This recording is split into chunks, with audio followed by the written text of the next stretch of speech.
Oo, sir. Ay, yung ibang driver dyan, ay pag masampa ng sasakyan, sampalangon ang sampa, pag sampa, start.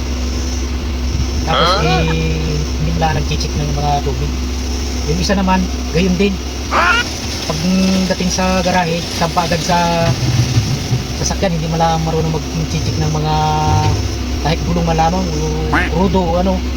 Yung isa naman, sir, gamit lang ng gamit. Wala kahit anong, basta pagsampa diretso. Kaya ako na sir ang hindi ganun. Ako ho pag Kapal na sampa mukha ko, mo. kapag dating ko ng garahe, check ko ang gulong, check ko ang krudo, tinataas ko ang kaul, check ko ang langis sa tubig. Galing yan. Oo, ako na ang ganun, sir.